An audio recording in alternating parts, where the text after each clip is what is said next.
First কথা ছিল আমি এখন সুইসাইড করতে চাই, আপনার লাইফ চেঞ্জ হয়ে যাবে, বিশ্বাস করেন আপনার লাইফ। কাকা একটা সিরেন তো দেখেন তো মিষ্টি নাকি খান, মানে ওর জন্য লিচু ছিঁড়া আর খাওয়া কত স্মুথ।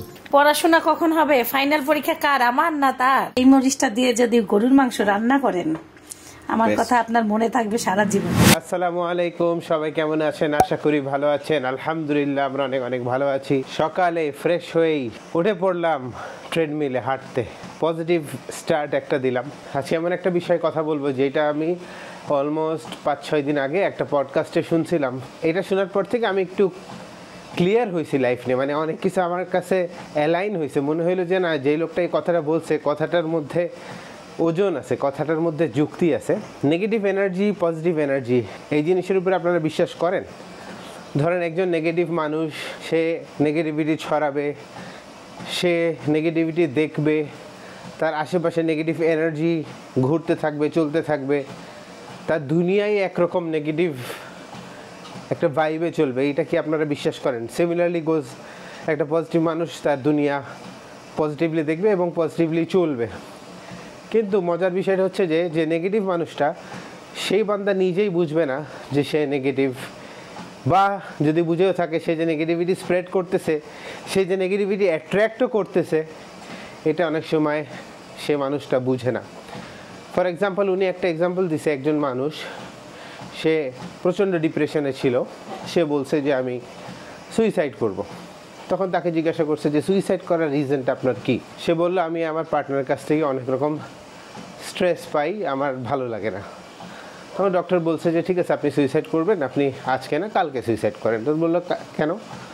বললো আপনি আমার সাথে আধা ঘন্টা সময় দেন। তখন উনি জিজ্ঞাসা করছে এই স্ট্রেসের ফিলিংটা আপনি কবে ফিল করছেন? বললো যে আমি এই স্ট্রেসের ফিলিংটা ফার্স্টেই ফেস করছিলাম যখন আমি ছোট্ট ছিলাম, স্কুলে পড়তাম, তখন আমি এই ফিলটা করছিলাম। তো এই ফিলিংটা তার মানে তার চাইল্ডহুড থেকেই সে ক্যারি করে আসতেছে। অ্যান্ড এখন সে বিবাহিত, তার পার্টনার তাকে এই সেম স্ট্রেসটা দেয়। এখন তুমি ডিসাইড করছো যে তুমি সুইসাইড করবা, যদি ইন দ্য ফিউচার তুমি যদি সুইসাইড নাও করো, যদি তুমি 10টা পার্টনারও চেঞ্জ করো, তোমার এই সেম প্রবলেমগুলো হবেই। কারণ তোমার এই ইস্যুটা ছোটোবেলা থেকে স্ট্রেস থেকে, তোমার এই ইস্যুটাকে চেঞ্জ করতে হবে। তারপরে ওই ইস্যু নিয়ে যখন ওরা কাজ করলো ওই পেশেন্টের সাথে, এখন সে ভালো আছে। অ্যান্ড সেই মানুষটা এখন যেই লোকের, মানে যেই ডক্টরের যারা যে প্রোগ্রামটা ডিজাইন করছে ইন্ডিয়াতে, সেই ওই প্রোগ্রামেরই একজন সদস্য। ইনফ্যাক্ট এখন সে বিভিন্ন সুইসাইডাল ডিপ্রেশনের পেশেন্টসকে ট্রিট করতেছে। এখান থেকে বোঝা গেল যে মানুষটার একটা রোগ বা একটা প্রবলেম, সেটা ছোট্ট থেকে এখন সে এত বড় হয়ে সে বলতেছে প্রবলেমের কারণটা তার পার্টনার, কিন্তু প্রবলেমটা আসলেই তার পার্টনারের না, প্রবলেমটা তার মধ্যেই, যেটা তাকে নিজেকে সলভ করতে হবে। আনফর্চুনেটলি এটা একজন আপনাকে হয়তো বা গাইড করতে পারবে যে আপনি এই কাজগুলো করেন, বাট সলিউশন আলটিমেটলি আপনাকেই বের করতে হবে আর আপনাকে সেই স্টেপসগুলো নিতে হবে। তো ওই মানুষটার ভিতরে প্রবলেম আছে, সে যে ডাক্তারের কাছে গেছে, সে তার প্রবলেমটা সলভ করতে চাইছে, না হলে তো সে সুইসাইড করেই ফেলতো। হ্যাঁ, ডাক্তারের কাছে গিয়ে হয়তো বা তার ফার্স্ট কথা ছিল আমি এখন সুইসাইড করতে চাই, বাট অ্যাটলিস্ট তার মনের মধ্যে তার চেঞ্জ হওয়ার যে ইচ্ছা, এটা কিন্তু তার মধ্যে আছে। So that is one small tiny positive thing in her which eventually saved her life. সেই রকম অবস্থা এই পৃথিবীতে অনেকের সাথে আছে। এবার আমি একটা এক্সাম্পল দিই। আমার এক খুব পরিচিত ছোট ভাই, সে তার প্যারেন্টকে হারাইছে অনেক অল্প বয়সে। তার দুনিয়াটা আমি সবসময় দেখতাম অন্ধকার, তার রুম অন্ধকার, তার কালার্স পছন্দ ডার্ক, সে যাই ফেসবুকে পোস্ট করতো সেটাও ডার্ক অ্যাজ ইন আপনারা পড়লে আপনি দুইবার চিন্তা করবেন যে ভাইরে ভাই কী লিখতেছে, ভয়ঙ্কর কথাবার্তা। মুভিজ যেগুলো দেখতো সেগুলোও ধরেন blood related, killing related, so violence থাকে ওটার ভিতরে। মানে তার পরিবেশ, তার রুম, তার সব কিছু অনেক ভয়ঙ্কর, একটু স্ক্যারি, একটু নেগেটিভ ভাইব দেয়। সো আমি যখন তার সাথে মিট করি, দেখা করি, আমার কাছে মনে হয় যে আমি যদি এই বান্দা এখানে থাকি, আমার ঠিক অপোজিট একটা মানুষ সে। সো সে অফকোর্স পজিটিভ একজন মানুষকে অ্যাট্রাক্ট করবে না। কালকে যদি ওই ছেলের আর একটা মেয়েকে পছন্দ হয়, সেই মেয়ের সাথে ওর যে ফ্রিকোয়েন্সিটা, সেই ফ্রিকোয়েন্সিটা ম্যাচ করবে, উইচ ইজ নেগেটিভ ফ্রিকোয়েন্সি বা ভায়োলেন্স বেসড রিলেশনশিপ। হয়তো বা তারা ভায়োলেন্স পছন্দও করে, ইট ক্যান হ্যাপেন। আমি এমনও কেস দেখছি যে একটা মেয়ে পছন্দ করে যে তার পার্টনার ভায়োলেন্ট হোক তার উপরে, কারণ সে ছোটোবেলা থেকে একটা ট্রমার উপর দিয়ে গেছে, আর সে ট্রমাটা ঠিক করে নাই। সে মনে করে বাবা মার ঝগড়া হবে, এটা স্বাভাবিক, বাবা মাকে মারবে, এটা স্বাভাবিক। সো এইসব ট্রমাগুলা ব্রেনের মধ্যে যদি কেউ ক্যারি করে থাকে ছোট থেকে, এইটা এফেক্ট পড়বেই। ফর এক্সাম্পল, আপনি যদি আমাদের বাসায় আসেন, আমাদের বাসায় সকাল 6টা থেকে আমি আমার রুমে আসার সাথে সাথে পিছনের জানলা খুলে দিলাম, আমার ট্রেডমিলের সামনে একটা জানলা আছে, এটাও খুলে দিলাম। সো আমার বাসায় কি আলো, আমার বাসার পর্দার কালার কি লাইট, সব জায়গায় কি ব্রাইট কালার্স, সব জায়গায় কি পজিটিভ এনার্জি। আমার সাথে কেউ দেখা হইলে দেখবেন আসসালামু আলাইকুম, কেমন আছেন। সাইফানকে স্কুলে দেওয়ার পথে অনেক মানুষের সাথে দেখা হয়। আমাদের বাসায় যদি কেউ আসে, যদি সে 5 সেকেন্ডের জন্যও আসে, সে বলে যে আমার ভালো লাগছে। কেন? Positive energy. আমাদের সাথে কেউ 15 মিনিট আধা ঘন্টা কাটাইলে বলে ভালো লাগতেছে, ভালো লাগা কাজ করে, কারণ সে একটা আলো দেখতে পায়। এটা আমার কথা না, এটা যারা দেখা করে তাদের কথা এটা। সো এখন আমি এই জিনিসগুলো না অ্যালাইন করতে পারি, ম্যাচ করতে পারছি যে কেন, কারণ আমরা দুনিয়াকেই পজিটিভলি দেখি। আমি ঘুম থেকে উঠে একটা অ্যাকশন নিছি, কী অ্যাকশন নিছি? পজিটিভ অ্যাকশন নিছি। কী অ্যাকশন? সেটা হচ্ছে নিজের পিছনে, নিজের শরীরের যত্ন নেওয়া, হাঁটার পিছনে। আমি চাইলে আমি এই আধা ঘন্টা বা 45 মিনিট যতক্ষণই আমার হাতে সময় ছিল সাইফানকে স্কুলে দেওয়ার আগ পর্যন্ত, আমি খুব সহজে শর্টস, রিলস বা ফেসবুক ব্রাউজ করে বা ইউটিউব ব্রাউজ করে আমি টাইমটা ওয়েস্ট করতে পারতাম। বাট হিয়ার আই অ্যাম, আমার হাঁটাও হচ্ছে, আপনাদের সাথে কথাও হচ্ছে, একটা মেসেজও দিলাম। একটু চিন্তা করেন এটা নিয়ে। আপনি যদি লাইফে কোনো কিছু নিয়ে টেনশনে থাকেন, এই টেনশনগুলোকে আইডেন্টিফাই করে এগুলোকে ঠিক করার চেষ্টা করেন। আপনি যদি একজন ইয়াং ছেলে বা মেয়ে হয়ে থাকেন, বা আপনি যদি একজন বয়স্ক মানুষ হয়ে থাকেন, তার লাইফে যদি তার কোনো ট্রমার উপর দিয়ে যদি এখনও যেয়ে থাকেন, সেই ট্রমাটাকে ঠিক করার চেষ্টা করেন। দেখেন কার সাথে কথা বললে, কাদের সাথে মিট করলে, প্রফেশনাল ডক্টরস বা কেউ যারা এটা সমাধান বের করতে পারবে। যদি এটা সমাধান বের করা যায়, আপনার লাইফ চেঞ্জ হয়ে যাবে। বিশ্বাস করেন, আপনার লাইফ চেঞ্জ হয়ে যাবে। I wish you all the best. সবাই ভালো থাকবেন, সব সময় নিজের খেয়াল রাখবেন। মেন কথা কি জানেন? আসলে নিজের হেলথের খেয়াল রাখলে অনেক নেগেটিভ জিনিস শরীর থেকে, পরিবেশ থেকে অটোমেটিকলি বের হয়ে যায়। এটাও আমি অনেক দেরি করে রিয়েলাইজ করছি, বাট রিয়েলাইজ করছি। সো আলহামদুলিল্লাহ এইটার জন্য। Thank you for listening. আমি এই কথাগুলো হয়তো বা গুছাই সুন্দর করে বলতে পারিনি, কারণ আমি এটার পিছনে অত থটস দিই নাই। আমি যদি চিন্তা করে বলতাম তাহলে আমি আরও অনেক কিছু বলতে পারতাম। প্লাস আমি শুধু কথা বলতেছি না, আমি হাঁটতেছিও। সো আমার মনোযোগও দুই দিকে ডাইভার্ট হচ্ছে। আই হোপ পয়েন্টটা আপনাদের কাছে পৌঁছাইতে পারছে। ও আরেকটা কথা, যদি কোনো দিন আপনারা যদি এমন দেখেন যে আপনার পরিবারেরই কেউ অনেক ডিপ্রেশনে আছে, অনেক টেনশনে আছে, তার এই ডিপ্রেশন টেনশনের পিছনে কারণটা কি সেটা জানার চেষ্টা করেন। ইন আ গুড ম্যানার, চিল্লায় নাই তোমার সমস্যা কি, ফাইন্ড আউট করার চেষ্টা করেন, তার সাথে সময় দেন। এখন দুনিয়াটা এমন হয়ে গেছে কেউ কারোর সাথে সময় দেয় না। সময় দিতে হবে, বেশি বেশি কথা বলতে হবে। যার লাইফ সাদা কালো, তাকে একটু রঙের আনন্দটা বুঝাইতে হবে। রঙিন জীবন কাকে বলে, ব্রাইট লাইফ, কত ব্রাইট, কত সুন্দর। এই তো। আসসালামু আলাইকুম। ওয়ালাইকুম আসসালাম ওয়া রাহমাতুল্লাহি ওয়া বারাকাতুহু। How are you? I'm fine and you? Alhamdulillah, I'm fine. Are you ready for school? Yes. কি অবস্থা, কেমন আছো? আলহামদুলিল্লাহ, আলহামদুলিল্লাহ ভালো আছি। আমি যে পজিটিভ কথাগুলো বললাম, এটা কি শুনছো তুমি একটু? হ্যাঁ, কিছু বোঝা যায় না তো, আমি ওকে ওয়াশ করলাম, রেডি করলাম, কিন্তু এমনি মনে হচ্ছে কিছু একটা বলতেছো। পজিটিভ যে পরিবেশটা, পজিটিভ যে ভাইবটা, এটা কতটা জরুরি, এটা কি তুমি অবশ্যই এটা একটা মানুষের মন মানসিকতা, নিজেকে বেঁচে থাকার উৎসাহ সবকিছুই দেয়। আমি একটা কথা বলি, সেই কথাটা এক সেকেন্ডে দেখো তো তুমি রিলেট করতে পারো নাকি? আমাদের বাসায় যেমন সব কালারগুলা কি হালকা মিষ্টি, আর আমরা একটা বাসায় দেখি ডার্ক, মনে হয় আমার ধমটকে আসতেছে, কিন্তু তার জন্য এটা কি, তার জন্য এটা সবই স্বাভাবিক, এন্ড তার জন্য এটা একটা কমফর্ট জোন, তার জন্য এটা একটা ভালো লাগার জায়গা। হ্যাঁ, গতকালকে আমরা একটা কথা ডিসকাস করতেছিলাম, আমরা যে গত বাসায় আগের বাসায় ছিলাম, সেই বাসার 3 সাইডই বন্ধ হয়ে বন্ধ হয়ে যাচ্ছিল। এই বাসাটা নেওয়ার কারণটা কি তাহলে? আলো বাতাস বেশি আসে। ও আগে আমাদের ওই বাসাতেও এমন আলো বাতাস আসতো, যখন 3 সাইডে বিল্ডিং বেড়ে গেল, আমাদের তালাটা নিচের দিকে হয়ে গেল, তখনই আস্তে আস্তে ছেড়ে দিলাম। মেন কথাটা হচ্ছে আলো বাতাসে থাকলে, নেচারের কাছে থাকলে শরীর মন সব ভালো থাকে। দিনের আলোতে দেখতেছি কেমন লাগে, ভালোই লাগতেছে। এই জায়গাটায় আসলে একটু মনে করলাম আঁকা বাঁকা করে বসাইলেই বেশি সুন্দর লাগবে, কিন্তু আমি তো এগুলো বসাই ফেলছি। মানে কালকে রাতে খুলছিলাম, খুলে এই যে এভাবে করে এইভাবে সেট করছিলাম, এই যে এইভাবে, তাইলে বেশি ভালো লাগে। মানে ধরেন এই যে এখানে একটা, ওই সাইডে একটা, তখন মানাচ্ছে। এই পাশাপাশি দিলে অত মানাচ্ছে না। এখন এই যে ক্লিপগুলো বসায় দিচ্ছি, কি আর করার, দেখা যাক, থাক কয়দিন এমন। এই সাইড থেকে ভাল লাগতেছে দেখতে। বিছানার চাদর সব পুরাতন পুরাতন হয়েছে, ভাল লাগে না একটা কালার। নতুন চাদর বের করলাম, এটা আমার অনেক পছন্দের কালার, কারণ এই চাদরের সাথে পর্দার আবার একটু ভাঙ্গি ভাঙ্গি কালার একটু মিল আছে। এই যে অনেক একটা মিষ্টি লাগে ঘর। বালিশ কভার 2টা, তো ওই জন্য 2টা অন্য বালিশ রাখলাম। বাচ্চা কাচ্চা বাসায় বিছানার চাদর ভালো থাকা কঠিন।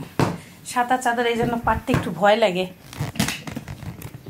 হালকা মিষ্টি কালার, একটু গাঢ় গাঢ় কালার পারি। এই কয়দিন কম্বলের কথা চিন্তা করাই যায় নাই, অসম্ভব। আর এখন দেখেন রাতের বেলা ঠান্ডা লাগে ঢাকায়, আশ্চর্য, আল্লাহ কি না পারে। আজকের নাস্তা হচ্ছে সুজি আর এই যে ডিম ভাজি। এখন আবার কত মিষ্টি খাবে না, আমি আর আমার ছেলে খাবো সুজি, তো অল্প করে রান্না করছি। এই সিজনের প্রথম লিচু কিনলাম। কত করে ভাই বললেন? 300। তারা আর 100 টাকা আছে, দিয়ে দেন। দিয়ে দেবেন? দেন, দিয়ে দেন, দেন, একদম পকেট খালি। ঠিক আছে ভাই। হিসাব করা আছে নাকি কম বেশি আছে? আবার কম বেশি হবে না আশা করি, 2-3টা বেশি হবে, কম হবে না। তাই? কম হতে পারে। কোথাকার এটা? কোথাকার? রাঙ্গামাটি। কাকা একটা সিরেন তো দেখেন তো, মিষ্টি নাকি খান? মিষ্টি আছে, খান। নেন একটা খান, ওই যে খান, খান। আমি বল, বলেন কেমন মিষ্টি নাকি? আপনাকে ভিডিও হচ্ছে। কাল তো নেছিল, মিষ্টি হয়েছিল। হয়েছিল? তাই? এটা কোথাকার লিচু? রাঙ্গামাটি। রাঙ্গামাটি, মাশাআল্লাহ। কি মিষ্টি? ঠিক আছে, থ্যাংক ইউ ভাই। আসসালামু আলাইকুম। ওয়ালাইকুম আসসালাম। লিচু, ইয়েস, লিচু ঢাকায় উঠছে। রাঙ্গামাটির লিচু। আল্লাহ, এত সিজনের প্রথম, বছরের প্রথম লিচু। লিচু এত বড় হয়ে গেছে বাড়িতে। তো আমাদের এক রিকশাওয়ালা মামা খাইলো, বললো মিষ্টি, খাই দেখো তো, বললো সেই কড়া মিষ্টি। লিচুটা দেখে তো আমি পাগল হয়ে গেছি। কেউ বিশ্বাসই করবে এখন লিচু? না, লিচু তো আমি একটা দোকানও দেখিনি। আমি না ওই দিন যে 1 নম্বর গেলাম না, খালি লিচুই খুঁজতেছিলাম মনে মনে, যে ঢাকায় উঠতে নাকি দেখি, কিন্তু না। তুই কোন লোক তুলছে? এক লোক কালকেও তুলছে, 2 ভাই। আমার পকেটে 250 টাকা ছিল, 150 টাকা নিচে এক কিয়া, ওই যে এক ঝোপা নাকি বলে, পুরা মিষ্টি, মিষ্টি মধু, পুরা মিষ্টি, বিচি বড়। এটা হলো ইতি খেলা, আমার গাছ ছিল। গোস্ত খুব কম, হ্যাঁ, কিন্তু খুবই মজা। ইতি খেলা আমাদের গাছ ছিল, এমন গোস্ত কম, বিচি মোটা, কিন্তু লিচু এত তাড়াতাড়ি পাকে। রাঙামাটির লিচু পাকে গেছে, ও বিচি ভরা। এই টক মিষ্টি, মজা আছে। 250 করে নিলে অনেক লাভ হয়েছে। 250 না, 300 করেই নিচ্ছে। আমি বলে আমার কাছে পকেটে দেখেন আর 100 টাকাই আছে, দিবেন বাকি 100 টাকা পরে অন্য ঝোপা 100 টাকা দিল। কি? হ্যাঁ, 100 টাকা ঝোপা? একটা 100, একটা 150। এই জন্য 250। আরেকটা জিনিস আমি কিনছি, আপনারা দেখেন তো, এই জিনিসটা আপনারা চিনেন নাকি? কোনটা? এই জিনিসটা এখন খুশি হয়ে যাবে। এটা কি? এটা ভিটামিন ই ক্যাপসুল না? না, এটা হচ্ছে omega 3 fish oil. Fish oil খাবা তুমি? হ্যাঁ, আমি যারা মাছ খায় না তাদের জন্য এই জিনিসটা ভালো। আমি গতকালকে আমার ট্রেনারের সাথে কথা বলছি, বলছে আপনি প্রতিদিন একটা করে খাবেন। দেখেন লিচু খোরের খাওয়ার স্টাইল দেখেন, মানে ওর জন্য লিচু ছিঁড়া আর খাওয়া কত স্মুথ। আর আমাকে একটা লিচু দিলে আমি 2-3 মিনিট লাগবে ছিলতে। আমার আম্মু লিচু ছিলে দিত, সেই রকম হচ্ছে তোমাকে আমার ছিলে দিতে হয়, কিন্তু আমি আবার এই কারেন্টের বেগে হাত চলে। আচ্ছা, এটা কেউ খাইছেন নাকি, বা এটার কোনো উপকারিতা যদি কেউ থাকে, একটু শর্টে 2-3 লাইনে কমেন্ট করবেন প্লিজ। ধন্যবাদ, এত খুশি হয়ে গেলাম। Most welcome. আল্লাহ আমাকে এত লিচু গিফট করলো, বিশাল ব্যাপার। এত খুশি হয়েছি, মানে ভাষা নাই আমার। আমি নিজেই দেখি নাই, এতদিন বাইরে গেছি। আমার তোমার রিজিকে ছিল দেখে, আমি 1 টাকা নিয়ে গেছি, 10 টাকা নিয়ে গেছি ধনিয়া পাতার জন্য। হ্যাঁ, সেখান থেকে আমি ফার্মেসিতে গেছি এটা কেনার জন্য, 500 টাকা বিকাশ করছি, ভাঙতি 250 টাকা হাতে নিয়ে তারপরে 250 টাকা এটা কিনছি। পুরো অলৌকিক ঘটনা। প্রথম সিজন অনুযায়ী লিচু ভালো, মানে বিচি মোটা মিষ্টি আছে, খুব কম মানে গোস্ত, কিন্তু নট ব্যাড। শুরু তো করলা, বিসমিল্লাহ। এটাই আজকে পিয়ালি বোরালি মাছই রান্না করতেছি। অনেকে জিজ্ঞাসা করছেন পিয়ালি মাছটা আমরা চিনি নাই কোন মাছ। আমি তো মাছই কেনার সময় দেখাই দিছি, এক এক জায়গায় না এক এক নাম বলে, তো এইটাই হলো আসলে সমস্যা। আজকে এই মাছ রান্না করবো, একটু ধনিয়া পাতা ছিল না, ওকে দিয়ে আনাইলাম। আর বেশি রান্না করবো না, অল্প রান্না বান্না করবো। একটা দেখি লাউ নিয়ে আসছে, এই যে লাউ, বরবটি, শশা নিয়ে আসছে, বলতেছে একটা সবজি করো। এই মাছ হইলে আমার আর কিচ্ছু লাগে না, সবজিও লাগে না, ডালও লাগে না। ধনিয়া পাতাগুলো এত সুন্দর দিছে। লবণ, হলুদ, ধনিয়া গুঁড়া, রসুন বাটা, আর দেব হচ্ছে তেল।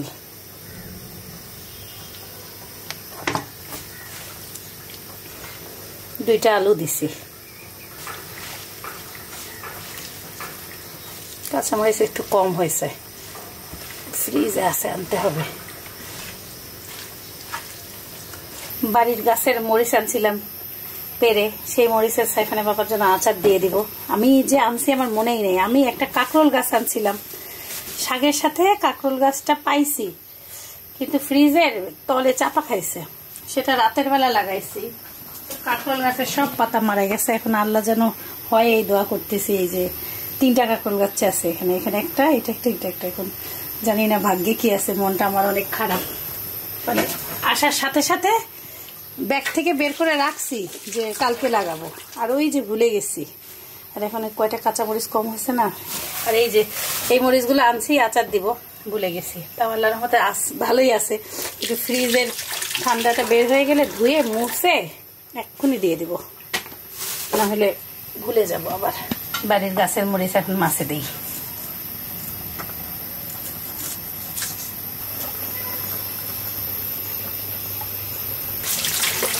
টপুর গাছেরও কটা থাকার কথা, দেখি খুঁজে আসি আগে ফ্রিজে। এখান থেকে আম্মু বলছিল এগুলো সবই গাছের মরিচ, আচার দিয়ে দিও। ওর জন্য অল্প একটু সবজি রান্না করে দিই, আমার তো এই এক তরকারি দিয়ে হয়ে যাবে। ওরে আল্লাহ, লাউ যে কি সুন্দর, কেটেই আরাম, এত সফট, মানে এটা খোসা ভাজি করা যাবে। লাউয়ে একবারে হালকা নামে মাত্র মশলা দিলাম। এই যে 2টা কাঁচামরিচ, তাও এই যে একটু করে মাঝে চিড়ে দিছি, লবণ, ধনিয়া গুঁড়া, জিরা গুঁড়া, হালকা রসুন বাটা, হলুদ, আর একটু তেল দিছি 2 চামচ। সাইফানা বাবা বলতেছে একদম পাতলা সিদ্ধ সিদ্ধ করে দাও, তার বলে সবজি কম হচ্ছে খাওয়া। ওই সজনা খাচ্ছে, সবজির ইয়েটা পূরণ হচ্ছে না। নামানোর পরে ধনিয়া পাতা দেব, একটা শীষ দেবো প্রেসারে একটু কষায়, 2টা পেঁয়াজ দেব। মাশাআল্লাহ, এদিকে আমার মাছও হয়ে গেছে। লাউ এত সুন্দর, প্রেসারের ঢাকনা আর দেওয়া লাগবে না, এমনিতেই হয়ে যাবে। একদম পাতলা পাতলা রান্না। লাউয়ের তরকারিতে ধনিয়া পাতা না দিলে ভালোই লাগে না। দিয়ে দিলাম একটু ধনিয়া পাতা, শেষ নামাই দেবো। শেষ আমারও রান্নাঘর থেকে বিদায়। শেষ, সবজি শেষ, আমার মাছ শেষ, আর এই যে ওর মুরগি রান্না শেষ। আর এখন খালি আচার বানাবো। আচার ধুয়ে টুয়ে মরিচ পানি ঝরাইতে দিছি, খালি টিস্যু দিয়ে মুছতে হবে। লাউয়ের তরকারি এত মিষ্টি, একটু মুখে দিছি, সাইফানা বাবা আমাকে খেয়ে বলবে আমি চিনি দিছি, 100% এই কথা বলবে। মানে এত কচি লাউ, লাউ ছাড়া বাজারে মন মতন সবজি কই, সবজিই নেই।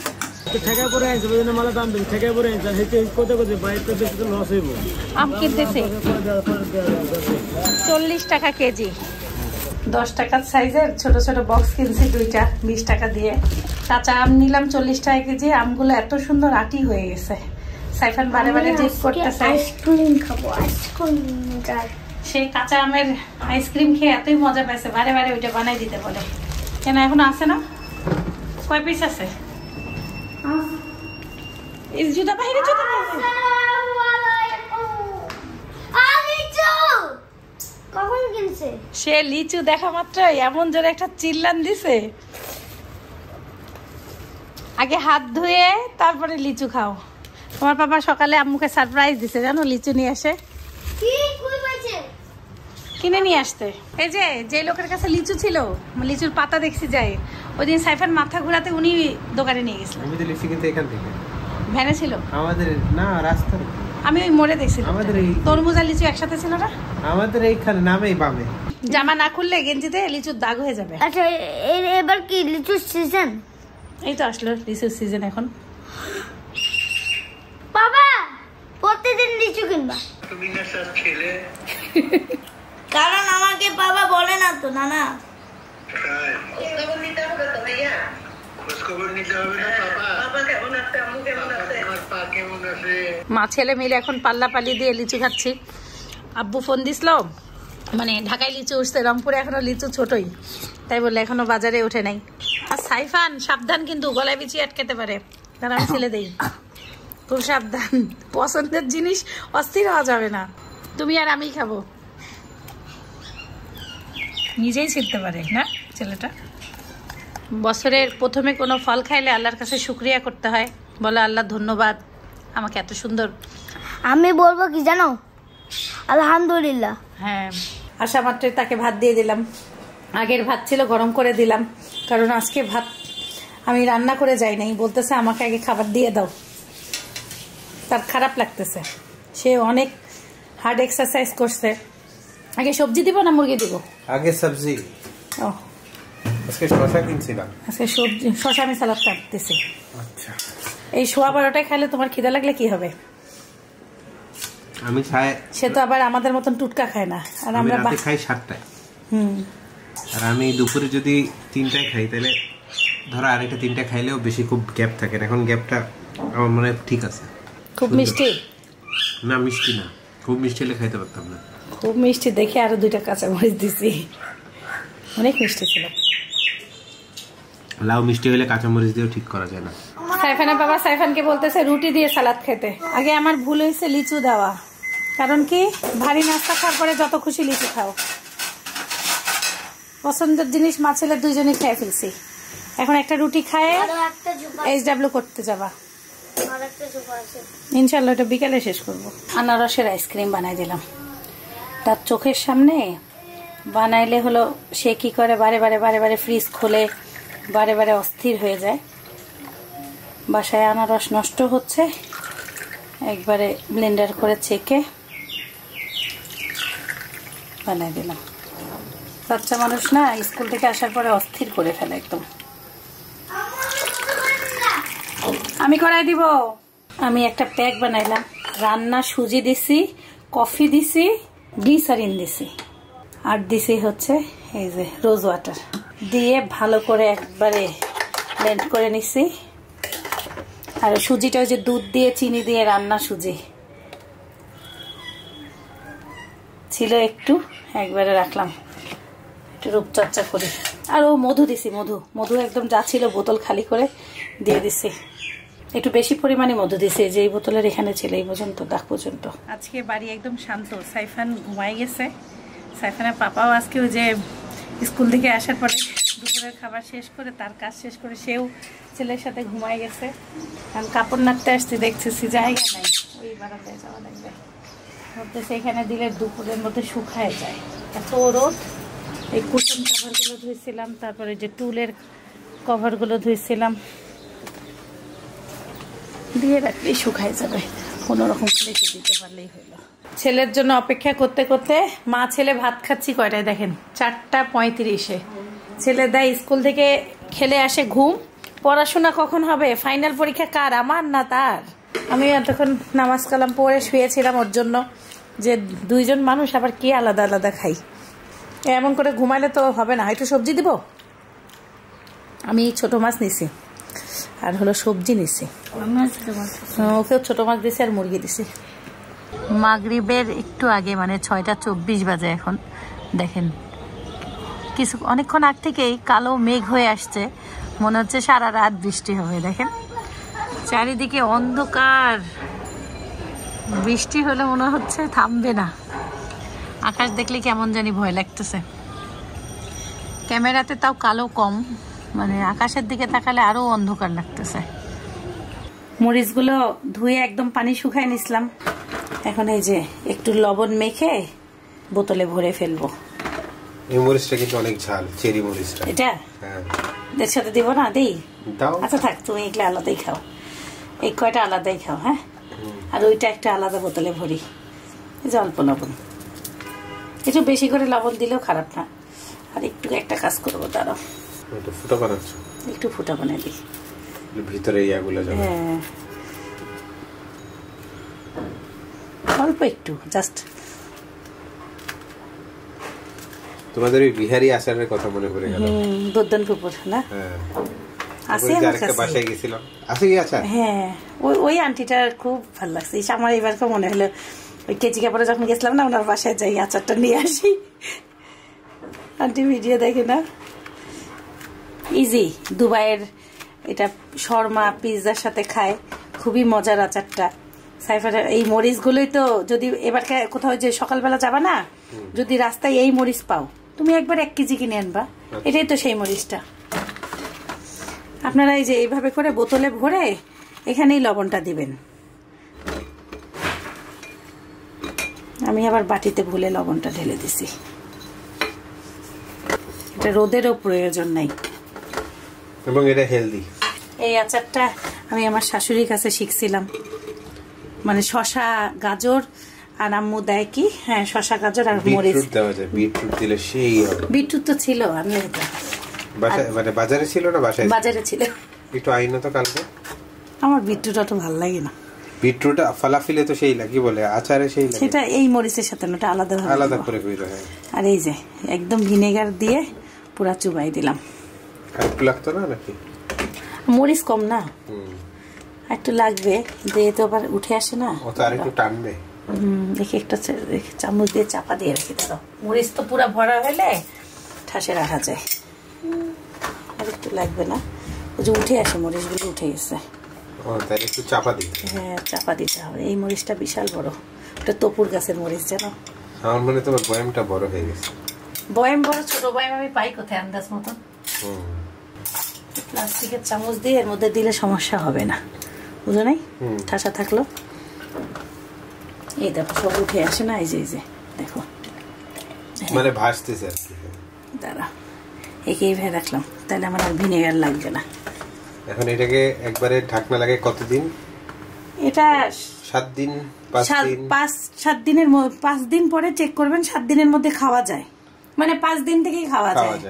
4-5 দিনের মধ্যে আপনারা খেতে পারবেন, এটা কোনো ব্যাপারই না। আর এই যে ঢাকনা টাকনা আমি খুলে একবার হলো, আমি রোদে দেই না তো, এমনই রাখি।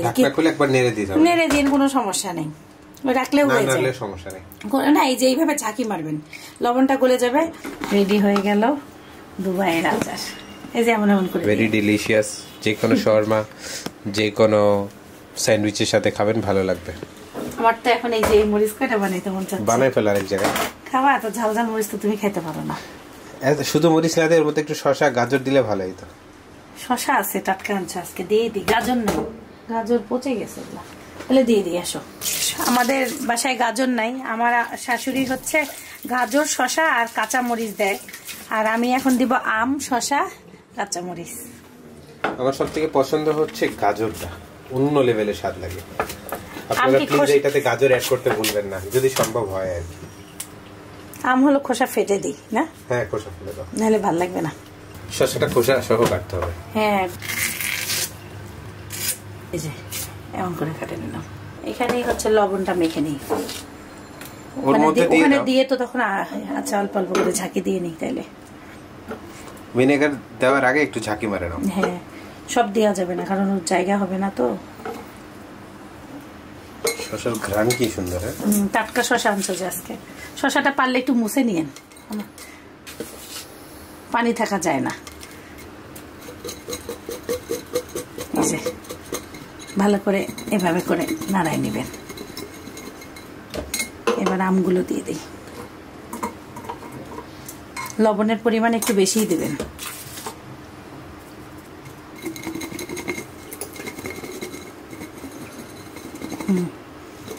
এখন এখন এই যে মরিচ বেশি দিও না, একটু বুঝে শুনে অল্প স্বল্প। সে খাবে তো এই জন্য মরিচ দিও না করতেছে। না পরে কি হয়, এই মরিচের কারণে সব ঝাল হয়ে যাবে যদি মরিচ ঝাল তো এই মরিচটা দিয়ে যদি গরুর মাংস রান্না করেন, আমার কথা আপনার মনে থাকবে সারা জীবন, এটুকু আমি গ্যারান্টি দিতে পারবো। কারণ আমাদের আগে যারা ভিডিও দেখছে পুরাতন দর্শক জানে আমি গরুর মাংস রান্না করলে আগে এইভাবে দিতাম যতদিন থাকতো। আচ্ছা থাক, তুমি যখন খাবা তো দিব না, অত দিও না। হ্যাঁ বাস দুই একটা ভিতরে ঢুকাই দিলে কিন্তু হইতো। এই লাল মরিচটা দিই, হ্যাঁ ভালো লাগতেছে। আচ্ছা এখন ভিনেগার দিয়ে দিলাম। দুবাইতে যে কত কিছু দেখে গেলাম ভিজানো, আর এইটুকু কত সুন্দর লাগতেছে। এটাও দিয়ে দিলাম। এটা তো বেশি সুন্দর না, কি অপূর্ব না? এটা তো একটু ভিনেগার দাও একটা না দাদা, একটু ওখান থেকে বেশি হয়ে গেছে, এখানে একটু কম হয়ে গেছে। ভিনেগারটা একদম পুরো ভিজাই দিবেন। এই এক আচারটা অবশ্যই ট্রাই করবেন, ইনশাআল্লাহ ভালো লাগবে। ইনশাআল্লাহ খুবই ভালো লাগবে আপনাদের।